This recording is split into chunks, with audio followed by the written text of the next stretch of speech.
निरवा rickshaw वाला से ही लोगों का इतना प्यार मिल गया कि उसके बाद में कभी लुकिंग बैक रही ही नहीं। वो खेसारी जी के टीम के तरफ से मुझे कॉल आया था। उन्होंने गाना कहा कि ये गाना आप करेंगी तो बहुत मजा आएगा।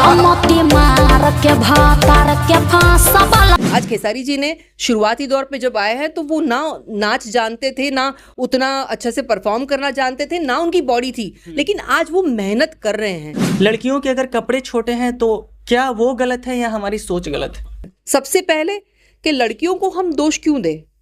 लड़कियां अगर कपड़े कम पहन रही है तो इसका मतलब कि वो गलत है, उनकी परवरिश गलत है? बिल्कुल नहीं, आपकी नजर गलत है। अच्छा, बिहार में आना पसंद करते हैं? अब बिहार में आकर मजा आता है आपको? बहुत ही मजा। सबसे पहले तो लिट्टी चोखा खाए हैं। नमस्कार दोस्तों, मैं दीपक कुमार और आप देख रहे हैं एच न्यूज। दोस्तों, एक समय में अपनी शानदार एक्टिंग से करोड़ों भोजपुरी दर्शक के दिलों पर राज करने वाली, भोजपुरी फिल्म इंडस्ट्री को आगे बढ़ाने में अपना कीमती एवं अहम भूमिका निभाने वाली बहुत ही प्यारी, बहुत ही खूबसूरत एक सफल अभिनेत्री पाखी हेगड़े जी हमारे साथ हैं। बहुत बहुत स्वागत है मैम, कैसी है? बहुत अच्छी हूँ, आपको देख के और अच्छी हो गई।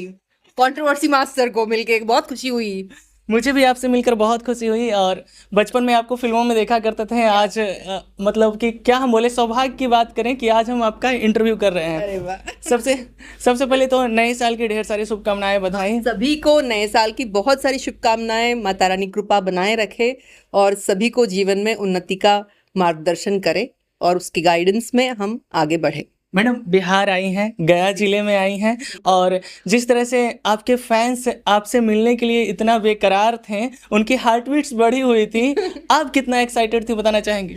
बहुत समय बाद, मतलब निरहुआ चल ससुराल की शूटिंग के दौरान मैं गया आई थी और उसके बाद में अभी मेरा आना हुआ है, और उतना ही प्यार लोगों का, उतना ही स्नेह देख के मन एकदम गदगद हो गया।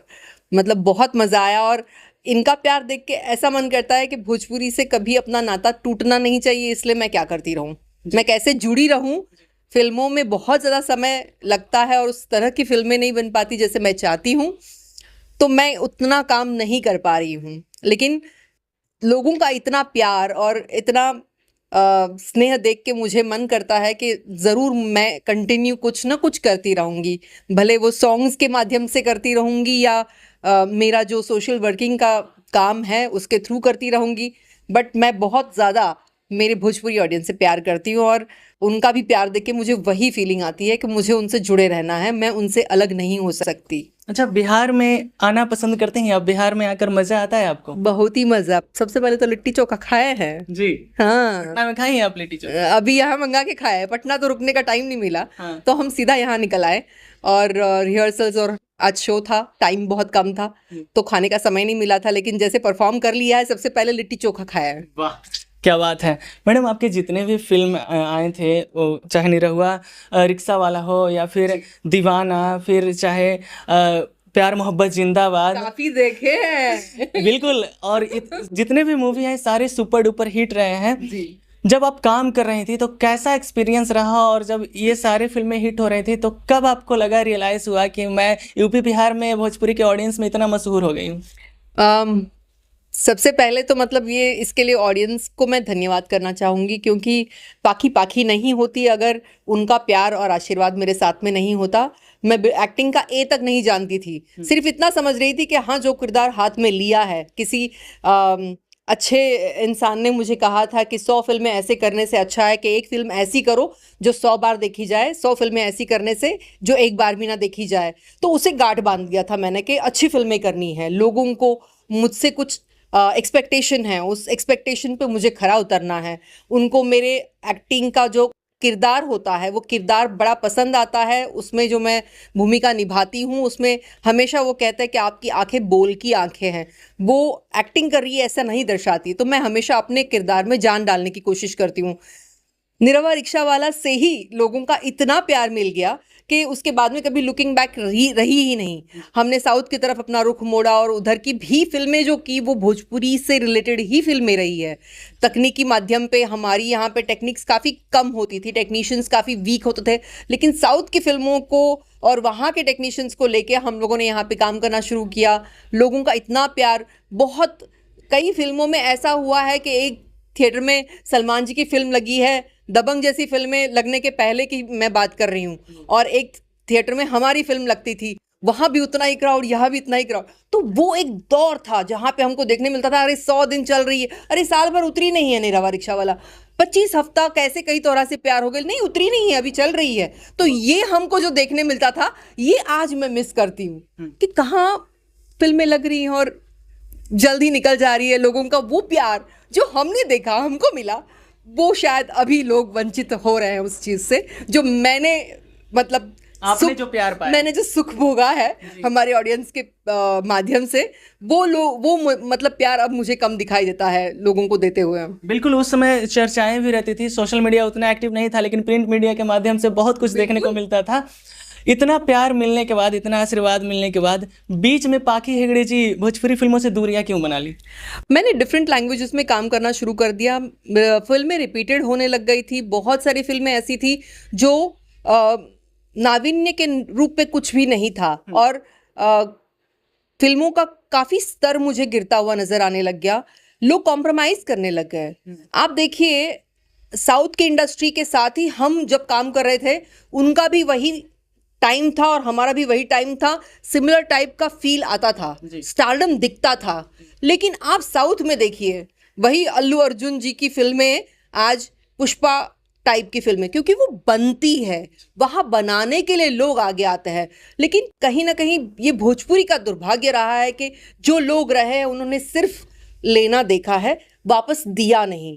हमने हमेशा कोशिश की कि हम अगर आज इतने बजट की फिल्म बना रहे तो उसके आगे हम और अच्छे बजट की, अच्छे टेक्नीशियंस को लेके, अच्छे लोगों को लेके, वहाँ जहाँ से साउथ से अगर हमको टेक्नीशियंस अच्छे मिलते थे हम लाते थे। लेकिन आज वो आपको देखेगा कि कॉम्प्रोमाइजिंग स्टेट पे काम करेंगे। भाई 1 करोड़ बजट है, उसी में आप इतना इनको दे दीजिएगा, बाकी सब तो भर दीजिएगा, भाई हो गया। तो ये प्रपोजल बन रहा है, अब प्रपोजल बन रहा है। तब फिल्में बनती थी, मुगले आजम जैसी फिल्में बनी थी, तब किसी ने ये नहीं सोचा था कि कितना लग रहा है, कितना निकलेगा वो बात की बात, लेकिन कितना लग रहा है वो लगाते थे। अभी पहले कितना निकलेगा ये सोच के पहले अब फिल्में कितनी बननी है ये डिसाइड करते हैं। तो सबसे बड़ा तो फॉल हमारा वही है कि हमने अपना पतन कैसे शुरू किया। और इसी हिसाब से आप देखेंगे कि हर एक की लैंग्वेज की फिल्में, भले वो मराठी हो, बंगाली हो, थिएटर में लगती है। आपकी फिल्में सिंगल थिएटर के अलावा थिएटर में लगती नहीं है। तो there are lot of reasons. अच्छे फैमिली के लोग अच्छी फिल्में बने तो भी नहीं जा सकते थिएटर में, क्योंकि वो फिल्में उनको आपको या तो टीवी में देखनी पड़ेंगी, या सिंगल थिएटर की ऐसी जो हालत है उसमें आप वो जाके देख नहीं सकते हो। आपके अनुभव के अनुसार इसमें कौन दोषी है? दोषी हर एक कोई है, हम किसी एक पे ये मत्थे पे मर नहीं सकते। हर एक कोई दोषी है इसमें। प्रोड्यूसर्स दोषी है इसमें, एक्टर्स दोषी है इसमें, लोगों की यूनिटी दोषी है। लोग अगर यूनाइटेड होके इन चीजों का सोल्यूशन निकालते तो निकल गया होता, लेकिन कोई निकालना नहीं चाहता है, सिर्फ लेना चाहते हैं, कमाना चाहते हैं बस। एक और हर एक का एक बड़ा सेल्फिश मोटिव हो गया कि भाई हमरा मिलता तो दाए तो मर दे। एक और चीज देखने को मिला है, जब आप काम करते थे, चाहे आप हो गए, चाहे रानी चटर्जी जी, चाहे रिंकू घोष जी, तो आप सभी अभिनेत्रियों का दबदबा दिखता था भोजपुरी फिल्म इंडस्ट्री में कि हाँ एक तरफ हीरो है तो हम भी हैं कुछ। आज ऐसा माहौल बन चुका है कि लड़कियों का ऐसा लगता है कि कोई अस्तित्व भी नहीं है। जो मेल एक्टर हैं, जो हीरो है वही सब कुछ है, हीरोइनों से उतना मतलब नहीं है। मुझे लगता है इसमें दोषी हर कोई है। अगर कोई हीरोइन भी काम कर रही है तो उनको भी वो स्टैंड लेना आना चाहिए जी। क्योंकि आपको अपनी जगह बनानी पड़ेगी, आपको कोई जगह देगा नहीं। जैसे हीरो अपनी जगह बनाते हैं, अपना फैन फॉलोइंग लाते हैं, वैसे हमारे लिए भी डिमांड होती थी कि ये हीरोइन चाहिए, यही हीरोइन इसको जस्टिफाई कर पाएंगी। तो हमने वो जगह बनाई जहां पे लोग हमको ये बोले हैं कि भाई आप पाखी हेगड़े को ही इस किरदार में देखते हैं, उनको ही लाइए। रानी चटर्जी को ही देखते हैं, उनको ही लाइए। रिंकू घोष जी को ही देखते हैं, उनको ही लाइए। तो वो जगह बनाई है और वो बनाने के लिए उनका परफॉर्मेंस बोला है, उनका डांसिंग स्किल बोला है, उनकी एक्टिंग बोली है। तो ये जरूरी है कि हर कोई उस लेवल पे अपनी अपनी जगह बनाए, और जो अपनी एक फिल्म के माध्यम से वो जगह बना लेगा उसको याद किया जाएगा, क्योंकि हमारी ऑडियंस बड़ी प्यारी है और बहुत भोली भी है। तो जो अच्छा परफॉर्मेंस करते हैं वो बहुत प्यार से उनको एक्सेप्ट कर भी लेते हैं। बहुत ज्यादा एक्टिंग नहीं भी आती थी हमारे को स्टार्स को जो सिंगर रहे हैं उनको एक्टिंग का ए भी नहीं पता था शुरुआत में, लेकिन उनको भी प्यार से उन लोगों ने एक्सेप्ट किया, और जब किया तो हाँ उसके बाद में फिर एक्टर ने कितनी ग्रोथ की। आज खेसारी जी ने शुरुआती दौर पे जब आए हैं तो वो ना नाच जानते थे, ना उतना अच्छा से परफॉर्म करना जानते थे, ना उनकी बॉडी थी, लेकिन आज वो मेहनत कर रहे हैं और उसी कंटिन्यूअसली उस श्रेय अपना दे रहे हैं, इंडस्ट्री को एक योगदान दे रहे हैं, तो उस वजह से वो अपनी उतनी बना पाए। और वो हर एक को बनाना होगा, कोई लाके आपको हाथ में नहीं देने वाला। बिल्कुल अच्छी बात कही आपने, और ये आपका बात भी सही है। जब आप लेकर आई थी गाना बंगलिनिया और जवानी तो हर जर्दा के पान, ये गाना आने के बाद सुपर डुपर हिट हुआ, मिलियंस व्यूज़ आए, तो आपके फैंस को ऐसा लगा कि पाखी हेगड़े जी फिर से एक्टिव हो गई हैं भोजपुरी इंडस्ट्री में राज करने के लिए और लगातार धमाल मचाने के लिए, फिर आपने ब्रेक ले लिया, फिर थोड़ी गैपिंग बना ली, क्या कारण हुआ? क्या होता है ना कि आपको जब कोई अप्रोच करता है, बिकॉज मुझे ये गाने के लिए अप्रोच किया गया था, मैं काम तो अच्छा करना चाहती हूँ लेकिन मैं कहीं जाती नहीं हूँ कि काम मुझे लाके दे। जब कोई प्रोड्यूसर या कोई पर्सन मुझे अप्रोच करता है और मुझे लगता है कि हाँ ये गाना मैं करूँगी तो लोगों को अच्छा लगेगा, तब वो काम मैंने किया। और उस हिसाब से वो खेसारी जी के टीम के तरफ से मुझे कॉल आया था, उन्होंने गाना कहा कि ये गाना आप करेंगी तो बहुत मज़ा आएगा, और उन्होंने जैसे कहा मैंने कहा कि ठीक है करते हैं। लेकिन 100% कहीं ना कहीं ये मेरी भी चूक है कि मैं बहुत ज़्यादा सक्रिय इसलिए नहीं होना चाहती हूँ क्योंकि मैं चाहती हूँ कि काम आएगा तब देखा जाएगा, लेकिन मैं ये मिस कर जाती हूँ कि मेरी ऑडियंस मुझे इतना प्यार करती है कि उनको मुझे देखना स्क्रीन पर बहुत पसंद है, और मेरा अपना भी दायित्व है कि मुझे करना चाहिए। मैं ज़रूर कोशिश करूँगी कि मैं अच्छे काम करूँ और अच्छे काम करूँ और कहीं ना कहीं अच्छे कामों में दिखती रहूँ। My promise to you. गुप्त सूत्र के मुताबिक पता चल रहा है कि आप कुछ नया लेकर आ रही हैं भोजपुरी में, क्या कुछ खुलासा करना चाहेंगे अपने फैंस कहाँ के से आते हैं ये सब गुप्त सूत्र आपके पास? सही पकड़े हैं। 2025 में एक बहुत अच्छा गाना आने वाला है बंगलिनिया के बाद में, आप लोग देखिएगा, कुछ धमाल तो करते रहेंगे जब भी आएंगे तब। बिल्कुल, आप धमाल तो करती ही रहती हैं और धमाल के साथ साथ समाज सेवा भी करते रहती हैं। पाखी हेगड़े फाउंडेशन किस विषय पर काम कर रही है समाज सेवा के द्वारा? ये बहुत अच्छा सवाल है आपका। पाखी फाउंडेशन एक ऑर्गेनाइजेशन मुझे बनाने का ख्याल तब आया जब कई सारी वाक़ये हमारे सामने आते रहते हैं और उसके लिए कई लीगल आपको प्रोटोकॉल्स भी मिलते हैं। जैसे एग्जाम्पल के तौर पे मैं बोलना चाहूँगी 1090। ये जब आया तो मैं भी बहुत खुश हुई और अच्छा लगा कि हाँ कोई एक ऐसा कानून जहाँ जाके एक महिला अपनी कंप्लेंट दर्ज करा सकती है। लेकिन क्या उससे वाक़ये रुकते हैं? क्या ये चीज़ें होना रुकती है? समझते समझते ये समझा मैंने कि क्या इसको जड़ से उखाड़ने के लिए कहीं से कुछ अलग लेवल पे हमारा प्रयत्न हो रहा है।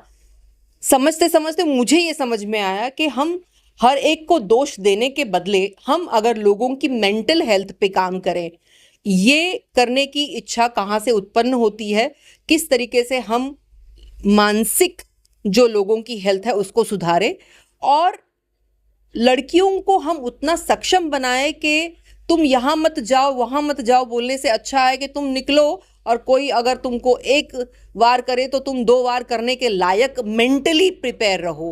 इसकी कोशिश कोई नहीं करता। सो इसीलिए पाखी फाउंडेशन के अंडर हम लोगों ने सबसे बड़ी मुहिम जो निकाली है वो ये है कि एक कॉलेजेस में हम लोग एक ऐसी मुहिम तैयार किए हैं जिसके अंडर लड़कियों को हम सेल्फ डिफेंस की टेक्निक सिखाएंगे। उस सेल्फ डिफेंस से सबसे पहले लड़कियां किस तरीके से बचे, और जब नहीं बच सकती तो जब पलटवार करने का वक्त आएगा तो कहाँ पलटवार करे जिससे हम सामने वाले को कितना भी स्ट्रांग होने के बावजूद भी चारों खाने चित कर सके। ये टेक्निक्स जो है वो हम उसके अंडर सिखा रहे हैं। इसमें मुझे लगता है कि सबसे पहले मानसिक जो लेवल है लड़कियों का वो स्ट्रांग होगा, वो डर खत्म हो जाएगा कि हम किसी को पछाड़ नहीं सकते हैं। ये प्रिपेयर्ड रहेंगी कि उस वक्त अगर कोई मुझ पर वार भी करता है तो मुझे एटलीस्ट बचना तो आएगा। बचना नहीं आएगा तो कहाँ पलटवार मैं करूँ, ये तो आएगा। सबसे पहले यहाँ से स्ट्रांग होना बहुत ज़रूरी है। आप मारो ना मारो वो बात की बात, लेकिन यहाँ से अपने आप को वीक ना करो। यहाँ से वीक हो गए तो आधी जंग आपकी वहीं ख़त्म। सो दिस इज़ व्हाट हम लोग पाखी फाउंडेशन के अंडर कर रहे हैं। उसके अलावा हम लोग एम्प्लॉयमेंट के ऊपर काम कर रहे हैं। हमारा सबसे बड़ा वर्ग जो भोजपुरी का है, वो मैं देखती हूँ कि पढ़ा लिखा नहीं होने के कारण उनके घर में दिक्कतें आती है, उनकी पर कैपिटा इनकम कम होती है।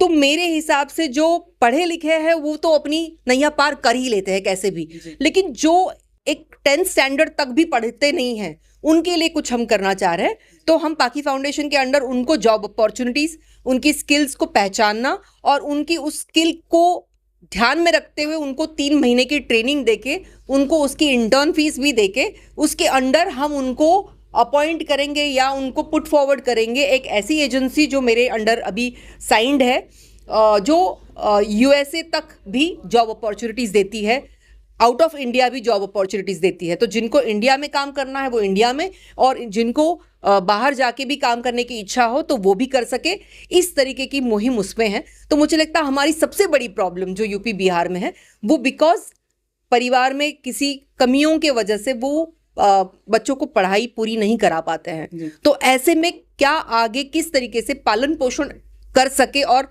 अपने परिवार का उदर निर्वाह कर सके, इस बारे में हमने सोच के ये टेक्निक अपनाई है। सो मुझे लगता है कि ये दोनों टेक्निक्स जो है हमारे मास क्लास को बहुत उपयोगी होगी और उससे उनका एक आगे जीने का और कॉन्फिडेंटली अपने जीवन को जीने का रास्ता उनको मिलेगा। बहुत अच्छी बात कही आपने और बहुत अच्छे विषय पे आप काम कर रहे हैं जो कि बहुत ही सराहनीय है। आप फ़ोन चलाती हैं तो रील्स देखती होंगी, रील्स देखती हैं आप? हाँ, बहुत कम देख पाती हूँ लेकिन देखती तो हूँ। देखती हैं जी। आज जो सोशल मीडिया पे दिख रहा है, आपने लड़कियों का जिक्र किया, तो लड़कियां थोड़े से व्यूज, थोड़े से लाइक्स के लिए जिस तरह से बेशर्मी की हद पार कर रही है, ऐसे ऐसे कपड़े पहनकर और ऐसे ऐसे रील्स बना रही है जो कि देखने के लायक नहीं है और समाज में एक गलत मैसेज भी पहुंच रहा है, तो आप इसे कैसे देखती हैं? मैं सबसे पहले तो दोष दूंगी उनको जो देखते हैं। आप देखोगे नहीं तो वो करेंगी नहीं। आपकी डिमांड है तभी सप्लाई भी हो रहा है, और ये फिल्मों के बारे में भी सेम है। और बात रही अटेंशन की, तो आज सीरियल से लेके आप सब माध्यम में देखिएगा, 3-3 शादियां करना कितना नेचुरल हो गया है। जब आप परोसते हैं तो जो यंग क्लास होता है ना, वो टीवी में वही देखता है। उनको लगता है यार 1 बार शादी करना और 2 बार शादी करना या 3 बार भी शादी करना बड़ा नॉर्मल है। सीरियल में वही देख रहे हैं। तो जब आप वही शिक्षा दोगे वही दिखेगा। बचपन से पैदा होके तो कोई गलत नहीं है ना।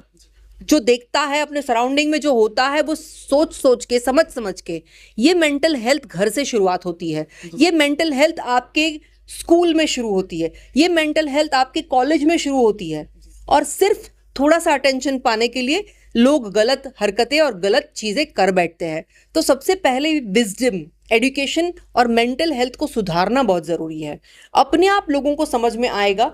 ये इम्पॉर्टेंट नहीं है कि आपके बदन पे कपड़े कितने होने से आप अच्छे हैं या नहीं हैं, ये हम डिसाइड कर पाते हैं।